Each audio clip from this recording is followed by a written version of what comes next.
Bonjour, nous sommes chez Au Piano des Chefs, atelier culinaire gastronomique au pied de la cathédrale de Reims, et nous sommes donc avec des étudiants et étudiantes de l'école Tunon Internationale, et je vais vous laisser vous présenter. Moi je m'appelle Raphaël, je suis en première année à Tunon et je voudrais faire de l'événementiel plus tard. Donc, je m'appelle Marion, j'ai 20 ans et je suis également en troisième année à l'école Tunon de Reims, je voudrais faire de l'événementiel plus tard. Je m'appelle Lola, j'ai 22 ans, je suis en troisième année à l'école Tunon en relations publiques et événementielles et je souhaiterais également faire de l'événementiel plus tard. Je m'appelle Maxime, j'ai 19 ans, je suis à l'école Tunon Internationale de Reims et ce que je souhaite faire plus tard, c'est travailler dans l'e-sport. Dans les sports. Dans l'e-sport. D'accord, très bien. Et qui peut nous présenter brièvement l'école Tunon Internationale? Donc l'école internationale Tunon, c'est une école qui se fait en 3 ans. Donc au bout des 3 années, on obtient un bachelor. D'accord. Voilà, donc ça forme principalement au métier de l'événementiel, de la communication, de l'hôtellerie et de l'aérien également. Donc l'école nous permet également de réaliser des stages de 2 à 6 mois au cours de nos différentes années. D'accord, ok. Très bien. Bon, maintenant qu'on a planté le décor, je pense que l'idée on va dire de ce plateau, de ces cuisines et de cette petite vidéo, c'est de savoir un petit peu quelle est la situation des étudiants lors du Covid et comment ils se nourrissent en fait. Et une question qui me vient à l'esprit, c'est quel est votre régime alimentaire avant tout, puisque c'est important également, parce que parfois c'est plus ou moins difficile selon votre régime. Qui veut répondre? Vas-y. Donc j'ai pas spécialement de régime alimentaire, c'est vrai que je suis adepte de tout, donc j'en ai pas spécialement. Donc pas végane, pas végétarienne? Non, non. D'accord. Moi c'est vraiment, je mange plutôt des pâtes ou des fast-food et c'est pas la meilleure chose à faire, mais je prends pas vraiment le temps de cuisiner même si j'aime bien.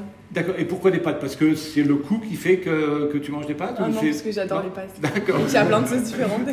D'accord, ok. Lola? Moi j'aime de tout, mais c'est vrai que je préfère le poisson à la viande. Ouais. Mais sinon, oui, je mange relativement équilibré, enfin j'essaye. D'accord. 3 repas le jour? 2. 2? Ouais. Donc petit-déj? Moi j'en prends un. Le déjeuner et le dîner. D'accord, très bien. Moi, Maxime? je ne suis pas de régime spécial, à part pour le foot.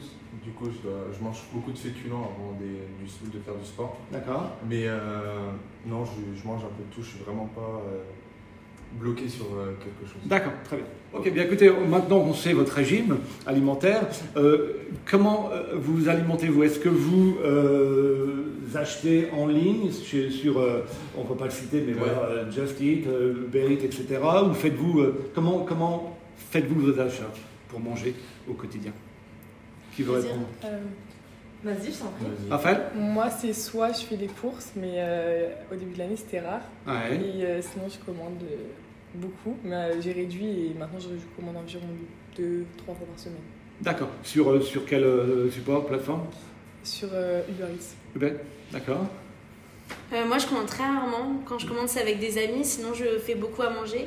Ah ouais. Donc c'est pas très varié ce que je fais, mais je commande rarement. D'accord. Ok. Voilà. Voilà. Alors moi c'est en 2 temps, la semaine les courses Ouais.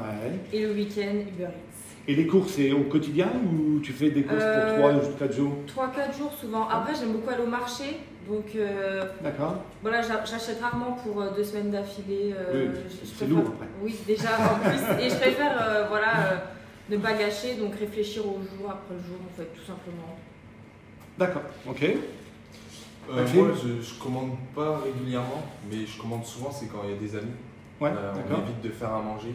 D'accord. Mais c'est vraiment très souvent quand il y a des amis. Seul, je commande très rarement et je me fais mes petites pasta box.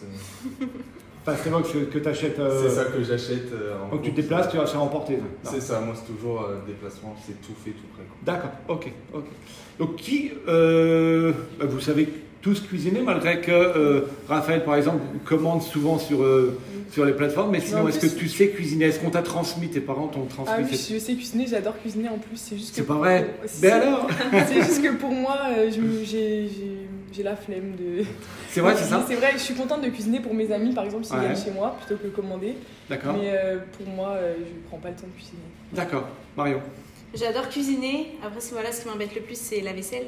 Donc, c'est pour ça que j'essaie de cuisiner le maximum, mais c'est vrai que des fois, ça a ses inconvénients. D'accord. Après, il faut, un peu dans les ateliers, mais on verra ça peut-être plus tard, c'est cuisiner, et ça pour moi c'est extrêmement important, c'est cuisiner effectivement en ayant le moins d'impact sur l'organisation de la cuisine. Oui. Parce que les gens, effectivement, souvent ne cuisinent pas pour les raisons que tu viens d'évoquer. Et ça, je travaille sur des ateliers pour ce genre de choses. Moi, cuisiner, c'est un bien grand mot. Hein. Je sais les bases, mais. C'est-à-dire, par exemple, faire les plats simples, quoi. mijoter, des plats mijotés ou des cuissons. Rarement, des cuissons à la poêle. C'est tout. J'ai pas eu beaucoup d'héritage à ce niveau-là. Pas de transmission. Non. D'accord. Vraiment tout pareil que Lola. Je vais faire la base. Alors la base, c'est quoi? J'aimerais savoir la base. Des haricots verts. Moi, souvent, je fais haricots verts lardons mélangés. Ouais. Des pâtes à carbo, pâtes bolo. D'accord. J'ai cuisiné aussi j'ai cuisiné du bourguignon. Très bien. C'est pas mal. Mais non, là-dessus, moi aussi, j'ai pas trop eu d'héritage sur vraiment faire des plats tout simples. Est-ce qu'il est possible de... Quel est ton budget mensuel pour t'alimenter? J'ai réduit mon budget, du coup maintenant c'est plutôt 110 € par mois. 110, ouais. Alors qu'avant c'était dans les environs de 150 voire plus. D'accord. Donc 170. Ouais, d'accord. Donc 150 €, on disait que c'était 5 € au jour. Donc là maintenant tu es un petit peu en dessous de 5 € au jour. D'accord. C'est ça. Et tu fais combien de repas avec 5 € au jour? C'est ce que tu fais petit-déj 1 ou 0, ça dépend. D'accord. D'accord. Marion? Alors moi, ça serait entre 150 et 200 € par mois. D'accord. Donc c'est un budget assez conséquent, mais c'est un budget où on se fait plaisir. Donc, ça fait à peu près 10 € jour, pardon. Oui, voilà, c'est ça. D'accord. Ouais, tu peux. D'accord. Je mange bien. C'est bien. Ouais, pareil que Marion, environ entre 150 et 200 € par mois, je dirais. 150, 200 D'accord, ok, très bien. Donc pareil. Et on se fait plaisir. À 200, voilà, c'est un petit-déj, un dîner, Oui. Ouais, d'accord. C'est plutôt le côté Uber Eats qui fait pencher la balance vers les 200. D'accord. Je pense. Toi aussi? Non, pas moi. Non, pas toi, on est d'accord, tu le disais tout à l'heure. D'accord. Maxime? Moi, je suis à peu près comme eux, mais moi, c'est comme Lola, encore une fois. Moi, c'est vraiment le Vous côté... vivez peut-être ensemble. C'est encore le côté livraison encore qui prend le dessus, et aussi les dépenses le midi pendant nos études. Ouais, on est obligé d'acheter à manger le midi parce qu'on n'a qu'une heure de pause. Ouais. Du coup, des fois, on prend quelque chose de chez nous. Ouais. Mais souvent, en fait, tellement qu'on n'a pas le temps. On est au centre-ville aussi. On est au centre-ville. Oui, c'est hyper on a tout à côté. Du coup, en fait, ça engendre des dépenses. D'accord. On peut se poser la question de savoir si les étudiants, si vous avez été impactés avec le Covid. Est-ce que vous avez changé vos habitudes alimentaires? Qui veut répondre? Maxime? Moi, ça a un peu changé, même beaucoup. Ouais. Je sautais beaucoup de repas. Moi, j'étais pas la personne qui mangeait le plus. D'accord. Et je sautais beaucoup de repas et du coup, en fait, j'avantageais un peu plus du coup les pasta box, les choses un peu plus... Pendant le Covid? Pendant le Covid. D'accord. Et vraiment, j'évitais de trop manger parce que derrière, j'avais le sport. Et du coup, en fait, en évitant, je mangeais des choses... Donc là, tu parles de lors du confinement? C'est ça, lors du confinement, c'était comme ça. Vous ne pouvez vraiment pas sortir et là, donc l'impact... Du coup, c'était comme ça. Après, là, pendant le Covid en ce moment... Donc là où on peut sortir, mais là où il y a quand même le couvre-feu à 18h, 18h, ouais. Là, du coup, ça s'est pas amélioré, on va dire. Ça reste toujours à continuité. J'ai pas repris mon ancien rythme. D'accord. Et c'est impactant, on va dire, parce que ça fait la fatigue, comme disait Raphaël tout à l'heure, et c'est pas très bien, en fait. D'accord. Lola? Alors moi, la nourriture, pendant le confinement, ça a été mon réconfort. Donc j'ai pris 10 kilos. 10 kilos? 10 kilos. La moyenne des Français, c'est 3 kilos, je crois. Voilà, là, tu t'es donné à fond. J'ai explosé la moyenne.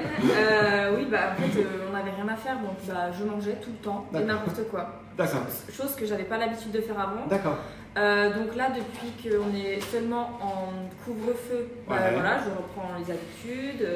Je remets du verre dans mon assiette, etc. C'est bien. Mais oui, c'est vrai que moi, ça a impacté mon quotidien, la nourriture, pendant le Covid. D'accord.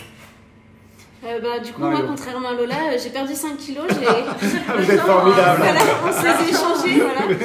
Du coup, je mangeais beaucoup mieux. Je faisais moi-même la cuisine. Beaucoup moins de pâtes. Donc, j'ai commencé à mieux manger. Raphaël? Moi, pendant le confinement, j'ai perdu comme Marion 6 kilos. Enfin, mais comment on fait je bougeais pas de mon lit, j'étais tout le temps dans ma chambre. Ouais. Je m'occupais comme je pouvais, mais pas en mangeant du tout. D'accord. Et voilà. Comme quoi Après, les... maintenant, c'est assez marrant. ça, Ouais. D'accord. On parlait des plats, quelles sont les habitudes et ce que vous élaborez en plat? Apparemment, si on fait global, c'est plutôt des pâtes. Oui. Les Italiens doivent être heureux quand même. Hein.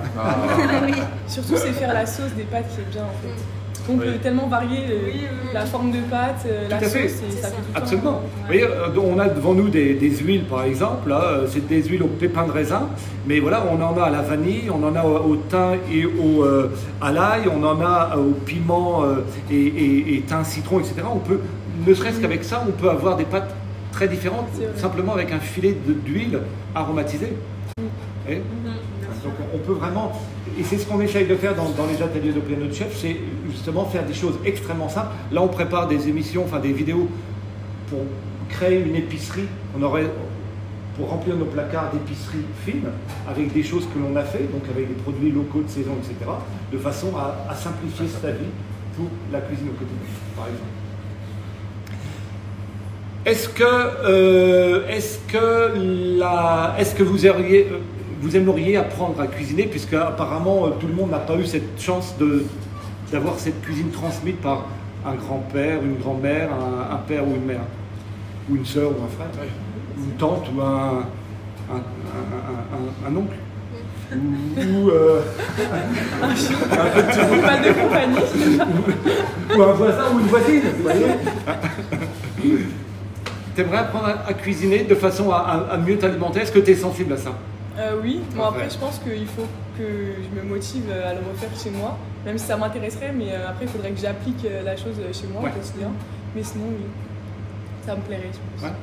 Moi j'aimerais vraiment beaucoup. Ouais. J'adore la cuisine, donc c'est vrai qu'on en apprend toujours et franchement ça serait une superbe expérience au final. D'accord. C'est moi j'en apprends encore aujourd'hui. Ah bah oui, bien sûr. On apprend toute la vie de toute façon. Voilà. Moi, oui, avec grand plaisir.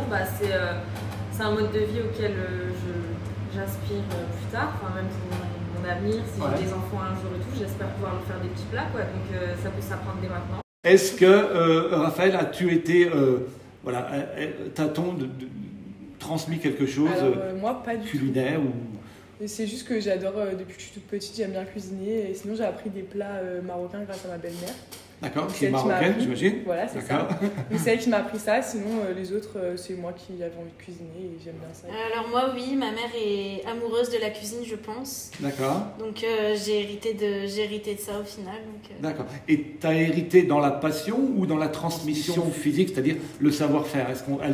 Est-ce que tu as regardé ta mère quand tu étais enfant cuisiner et observer de façon à apprendre ou... Plus le savoir-faire, oui, au final, parce que elle adore cuisiner et élaborer des plats, donc plus dans le savoir-faire que dans l'amour de la cuisine en elle-même. D'accord, ok.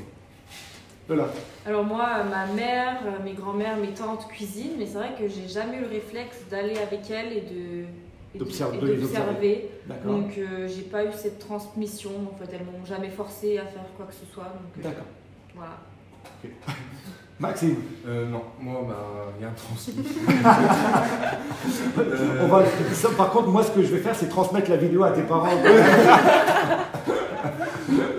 Non, mon père, il ne cuisine pas du tout. Il saute même des repas le midi, etc. D'accord. Et ma mère, non, elle, pourtant, elle est très droite sur les repas avec mon petit frère, qui suit un rééquilibrage, etc. Et moi, non, j'ai jamais eu le temps ou le moment pour venir avec elle, regarder ce qu'elle faisait, etc. D'accord. Ça m'a jamais... C'est une petite question qui me vient à l'esprit. Est-ce que vous aviez, comment dirais-je,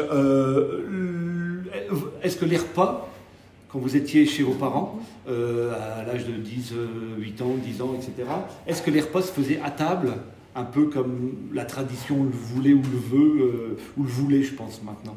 Est-ce que c'était strict? Est-ce que vous deviez rester à table jusqu'à la fin du repas, de l'assiette, etc.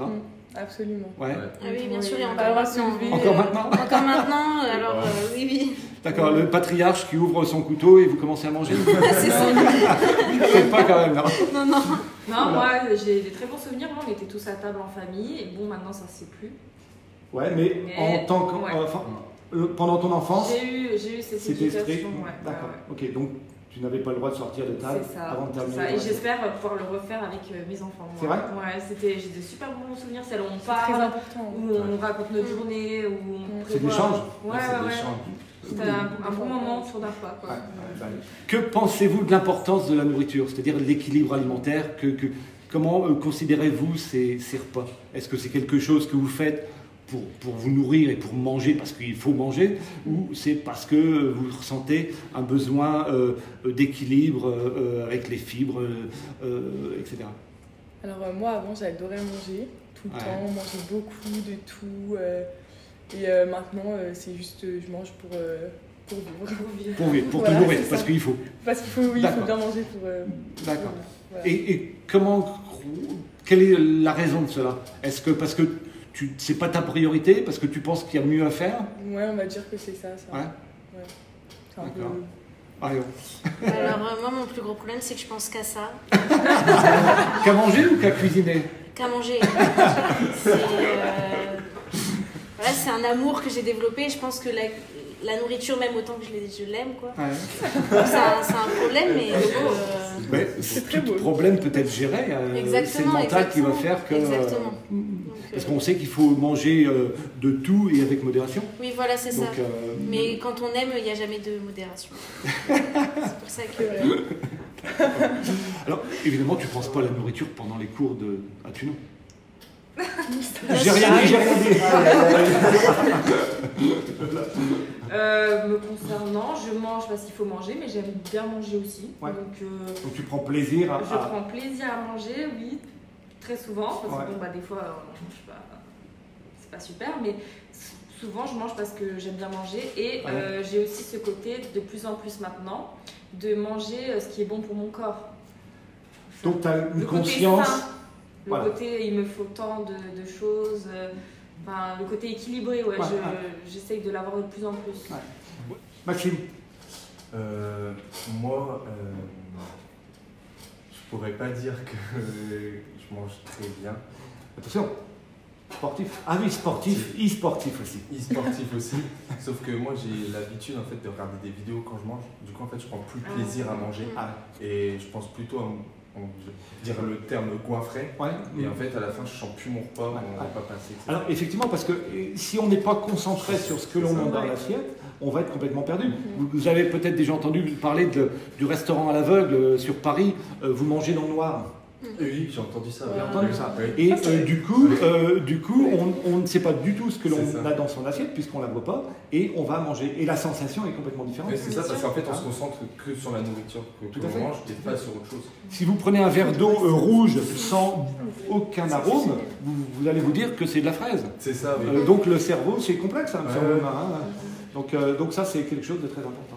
De savoir ce que l'on mange et pourquoi on mange également, de façon à apporter, comme je le disais tout à l'heure, manger de tout, mais avec modération. Okay. On va aborder le sujet de ce que vous recherchez en termes de qualité primordiale dans la cuisine. Est-ce que c'est sain, équilibré, rapide, bon marché, savoureux? Qui veut répondre? Moi, je veux bien commencer. Du coup, moi, vu que j'ai un emploi du temps, on va dire assez chargé. Le soir, en fait, je bosse beaucoup le soir chez moi. Et du coup, en fait, je pense plutôt à faire quelque chose de rapide. D'accord. Et pas penser à cuisiner ou quoi que ce soit. Sauf à part quand j'ai mon sport, je pense à manger quelque chose de sain et équilibré. Le sport, tu peux nous rappeler ce que tu fais? Je fais du football. D'accord. J'ai déjà entendu parler de ce sport. Lola? Alors moi, comme manger c'est un plaisir, je favorise le côté savoureux et en second plan le côté sain et équilibré quand même. D'accord, ok, sain et équilibré. Marion? Donc moi ça serait plus savoureux, comme je parlais de mon amour pour la cuisine. Tout à fait, c'est compréhensible. Évidemment, donc ça serait plus savoureux, et en deuxième partie sain et équilibré, comme là je commence un peu à me rendre compte également que c'est important pour la santé avant tout. Donc, Raphaël? Alors moi ce serait plutôt que ce soit bon marché déjà, parce que on est étudiant quand même, on n'a pas non plus un budget infini, et savoureux parce que quitte à manger autant que ça me plaît, sinon je vais même pas avoir envie du tout de manger. Donc, des trucs que j'aime bien quand même. Ok, d'accord. Okay. Pour, je sais pas si on va clore tout de suite, mais une question vient à l'esprit aussi, c'est on l'a peut-être dit tout à l'heure, mais aimeriez-vous participer à un atelier au piano des chefs éventuellement, ou en tout cas un atelier culinaire? Est-ce que c'est quelque chose qui vous apporterait, à votre avis, quelque chose? Oui, vraiment, parce que si on se projette dans l'avenir, si on arrive dans la vie adulte ou quoi que ce soit et qu'on ne sait pas cuisiner, à part faire des pâtes, au bout d'un moment, plus tard, ça va être compliqué à gérer. Et même en tant qu'étudiant aujourd'hui, savoir cuisiner, c'est même cool parce que des fois, on peut même passer des moments avec ses amis à cuisiner un bon repas, un très bon repas, et on peut rigoler même en cuisinant. Et puis avoir de la fierté. C'est ça, de la fierté, de la satisfaction, le résultat. la satisfaction. Ça vous ferait plaisir. Rien qu'un bœuf bourguignon, quand je le finis, je suis très fier. Alors, faire un gros repas, bien sûr. D'accord. Raphaël, Marion? Moi, pareil. Franchement, ce serait une expérience et c'est vrai que c'est primordial dans la vie, donc moi, complètement. Ouais, d'accord. Avez-vous une idée de ce que cela pourrait vous coûter, un atelier culinaire? Un atelier de 2 heures, par exemple. Pour 2 heures, 45 €, 40 €. Ouais. Et là, on pourrait apprendre en 2 heures, on peut apprendre quand même quelques recettes. Et encore une fois, c'est pas ce qu'on essaye de faire dans les ateliers d'au piano de chef. C'est pas tout le temps des recettes, parce que les recettes, vous en avez des centaines de milliers sur les réseaux. Les recettes, à mon sens, c'est pas le plus important. Ce qui est le plus important, c'est d'avoir dans ces placards des choses intéressantes, valables, saines, faites maison. Des choses intelligentes. Et vous allez voir que plus vous appréhendez, plus vous savez faire, plus vous allez prendre de plaisir à faire. Écoutez. Merci à tous. Merci à vous. À toutes, devrais-je dire. Mais j'aime bien les... Enfin, c'est même pas... Non, je crois que c'est l'effet inverse. Il y a plus de filles que de mecs. Là, c'est... Enfin, on va pas polémiquer là-dessus. Salut tout le monde. On dit au revoir à tout le monde. Salut, merci.